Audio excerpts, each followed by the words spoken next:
समाजात भिंती निर्माण करणाऱ्या वाईट प्रवृत्तीचा पंतप्रधान मोदींना विरोध. 2 टप्प्यातील मतदानानंतर निवडणूक महायुतीच्या हातातून निसटली. सुषमा अंधारे. महाडमध्ये भाजपवर केलेले तुफानी टीकास्त्र. तटकरेंना खासदार करण्यात स्वर्गीय माणिकरावांचा वाटा.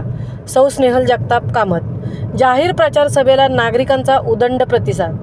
देशातील विविध समाज घटकांमध्ये भिंती निर्माण करणाऱ्या वाईट प्रवृत्तीच्या मार्गावर चालणाऱ्या पंतप्रधान नरेंद्र मोदींना आमचा विरोध असून 2 टप्प्यातील झालेल्या मतदानानंतरही लोकसभेची सार्वत्रिक निवडणूक महायुतीच्या हातातून निसटली असल्याचा दावा शिवसेना उद्धव बाळासाहेब ठाकरे गटाच्या उपनेत्या सुषमा अंधारे यांनी महाड येथे झालेल्या जाहीर सभेदरम्यान केला.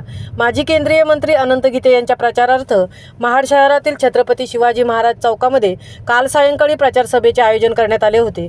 याप्रसंगी शिवसेना ठाकरे गटाच्या उपनेत्या सुषमा अंधारे उपस्थित शिवसैनिक बंधू भगिनींना मार्गदर्शन करत होत्या. यावेळी व्यासपीठावर शिवभक्त सुभान अल्ली शेख, जिल्हा प्रमुख अनिल नवगणे, शिवसेना नेत्या महाडच्या माजी नगराध्यक्षा सौ स्नेहल जगताप कामत, बंटी देशमुख, बंटी पोटफोडे आदी प्रमुख पदाधिकारी उपस्थित होते. आपल्या जवळपास अर्ध्या तासापेक्षा जास्त वेळ केलेल्या भाषणामध्ये अत्यंत आक्रमक पद्धतीने सुषमा अंधारे यांनी भारतीय जनता पक्षाच्या विविध योजनांसंदर्भात जनतेसमोर आपली स्पष्ट मते व्यक्त केली. महायुतीकडून पंतप्रधान नरेंद्र मोदींना विजयी करण्याचे आवाहन केले जात असताना त्यांना पंतप्रधान का करायचे असा थेट सवाल विचारत त्या संदर्भात त्यांच्या मागील 9 वर्षाच्या पंतप्रधान पदाच्या काळात विविध क्षेत्रातील झालेल्या कामांचा त्यांनी लेखाजोखा मागितला. त्याप्रसंगी त्यांनी केंद्र शासनाकडून घोषित करण्यात आलेल्या स्मार्ट सिटीच्या 9 शहरांची नावे सांगण्याची मागणीही केली. यासह 9 आदर्श ग्राम योजना, 100% शौचालय झालेल्या 9 जिल्ह्यांची नावे, जिल्हे 100 किलोमीटर रस्ता झालेल्या 9 राज्यांची नावे, जनधन खात्यामध्ये 15 लाख रुपये जमा झालेल्यांची 9 बँकांची नावे, वीज निर्मिती प्रकल्प झालेल्या लोकक्षेत्रांची नावे, ज्या मंत्र्यांची मुले सरकारी शाळेत शिकतात अशा 9 मंत्र्यांची नावे, असे 9 भाजप नेते ज्यांच्या विरोधात ईडीची कारवाई झाली आहे, असे 9 जिल्हे ज्या ठिकाणी शेतकऱ्यांनी आत्महत्या केली नाही, 9 जिल्ह्यांचे विद्युतीकरण पूर्ण, 9 जिल्हे सिंचन क्षेत्र पूर्ण, अशी 9 राज्ये ज्या ठिकाणी दलित व अल्पसंख्याकांवर अन्याय झाला नाही, अशा विविध विषयांवर त्यांनी भारतीय जनता पक्षावर तोंडसुख घेऊन उपस्थित जनतेचा कौल प्राप्त करण्याचा प्रयत्न केला.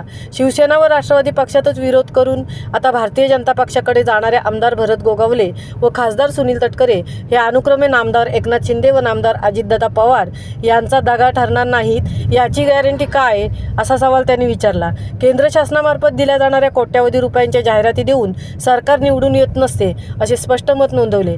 आपल्या महाराष्ट्रव्यापी दौऱ्यामध्ये जनतेचे आता ठरले असून वातावरण फिरले असल्याचे त्यांनी मत व्यक्त केले. पहिल्या 2 भागांमध्ये देशात झालेल्या मतदानाच्या आकडेवारीमधून ही निवडणूक आता महायुतीच्या हातातून निसटली असल्याचा दावा त्यांनी याप्रसंगी केला. आगामी काळात संविधान बदलण्यासंदर्भात भारतीय जनता पक्षाच्या विविध नेत्यांकडून केल्या जाणाऱ्या वक्तव्याचा समाचार घेताना आम्हाला 1 नेशन 1 इलेक्शन नको, तर आम्हाला 1 नेशन 1 एज्युकेशन हवे आहे असे त्यांनी सांगितले. देशात लेकींची अब्रू सुरक्षित राहत नसल्याने आम्हाला आता बदल हवा आहे. असा पक्ष चोरणारी टोळी, गद्दारी, विश्वासघातकी करणाऱ्यांना आता माफी नाही, अशा शब्दात त्यांनी आपल्या भावना व्यक्त केल्या.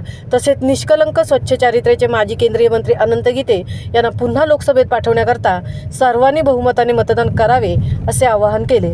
तत्पूर्वी महाडच्या माजी नगराध्यक्ष सौ स्नेहल जगताप कामत यांनी आपल्या आक्रमक भाषणांमध्ये पंतप्रधान नरेंद्र मोदी यांची हुकुमशाहीकडे चाललेली वाटचाल रोखण्यासाठीची ही निवडणूक असून ही महाविकास आघाडीच्या माध्यमातून जिंकून देण्याचे आवाहन केले.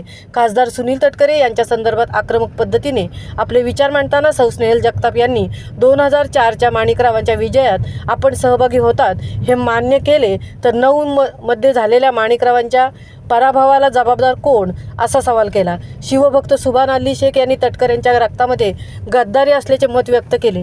स्वर्गीय माणिकरावांना ज्यांनी विरोध केला त्या माणिकरावांना दिलेल्या शब्दांची पूर्तता करण्यासाठी आपण आगामी काळात पुन्हा महाडला येणार असल्याचे जाहीर केले. शिवसेनेवर वार केलेल्यांचा बदला आता शिवसैनिकांसह जनतेने येत्या 7 तारखेला घ्यावा व महाविकास आघाडीच्या उमेदवारांना विजयी करावे असे आवाहन केले. शिवसेना जिल्हा प्रमुख अनिल नवगणे यांनी युतीचे उमेदवार पैशाचा वापर करत असून पक्षाशी गद्दारी करणाऱ्यांना जनता घरी पाठवणार असल्याचा विश्वास व्यक्त केला. महामुंबईसह मिलिंद खारपाटील, महाड.